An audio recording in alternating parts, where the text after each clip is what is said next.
রবিবার সকাল থেকে দীঘা মোহনায় যেন উৎসব। মরশুমের প্রথম ইলিশ এলো যে।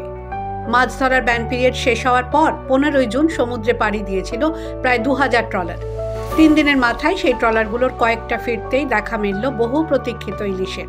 মৎস্যজীবীদের মতে সমুদ্রের বুকে পূবালি হাওয়া এবং হালকা ঝিরঝিরে ইলশেগুড়ি বৃষ্টির কারণে তৈরি হয়েছে ইলিশ আসার উপযুক্ত পরিবেশ। দীঘা মৎস্যজীবী সংগঠনের সম্পাদক শ্যামসুন্দর দাস জানিয়েছেন, এখনো বহু ট্রলার সমুদ্রে রয়েছে। সমুদ্র খানিকটা উত্তাল হয়েছে, যে কারণে অনেক ট্রলার ফিরতে শুরু করেছে। তবে আরো ভালো পরিমাণে ইলিশ উঠবে বলে তারা আশাবাদী। ইলিশ তো ছিলই না, আজকের মোটামুটি একটু দেখা গেছে ওই 10-15 টন মাছ আজকে ল্যান্ডিং হয়েছে, কিন্তু ওয়েদারটা খুব খারাপ থাকার জন্য সব ফিশারম্যানরা আবার ফিরে আসছে। যদিও আবহাওয়ার সতর্কবার্তা নেই, কিন্তু সমুদ্রে খুব রোলিং রয়েছে, তার জন্য ফিরে এসছে। তবে যে ওয়েদার আমরা এখন দেখতে পাচ্ছি, আমরা আশা করছি যে মাছ এবছর ভালো হবে অন্যান্য বছরের চেয়ে।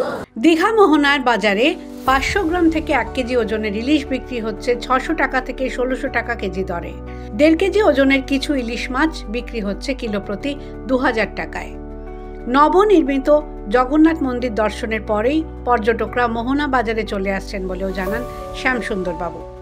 পর্যটকরা তো আসে, দীঘার যেমন জগন্নাথ মন্দির একটা আকর্ষণ হয়েছে, তেমনি এই মৎস্য কেন্দ্রটাও একটা খুব বড় আকর্ষণ। প্রায় 80% পর্যটক এখানে আসে এবং পর্যটকরা মাছ এখান থেকে কিনে যদি যেভাবে সহজ পদ্ধতিতে নিয়ে যেতে পারে, সেগুলো আমরা অ্যারেঞ্জমেন্ট করে রেখেছি।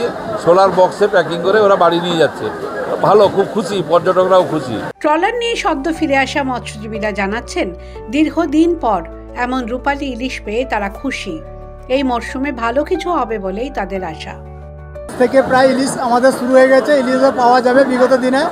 আপনারাও জগন্নাথ মন্দির দর্শন করতে এসে পেয়ে যাবেন ইলিশ। মৎস্য মন্দিরে দীঘা মোহনাতে এলে আপনারা আসুন, এলে আপনারা দীঘা মোহনা থেকে ইলিশ কিনতে পারবেন। হ্যাঁ, আজকেই আমাদের প্রথম উঠলো, আমাদের কাঁটাতে আজকেই প্রথম বৌনি হলো এবং আজকেই আমাদের প্রথম ইলিশ কাঁটাতে উঠলো। 10 টনের বেরিয়ে 600 টাকা করে বিক্রি হলো।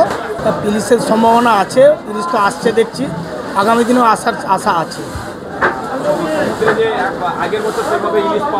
না, বিগত 3-4 বছর সেরকমভাবে ইলিশ পাওয়া যায়নি। এবছর আশা আছে, প্রথম থেকে তো দেখছি ইলিশ মাছ পাওয়া যাচ্ছে। শীঘ্রই এই ইলিশ কলকাতা সহ রাজ্যের বিভিন্ন বাজারে পৌঁছবে বলে জানান তারা। দীঘা থেকে অভিজিৎ মান্নার রিপোর্ট, দ্য ওয়াল।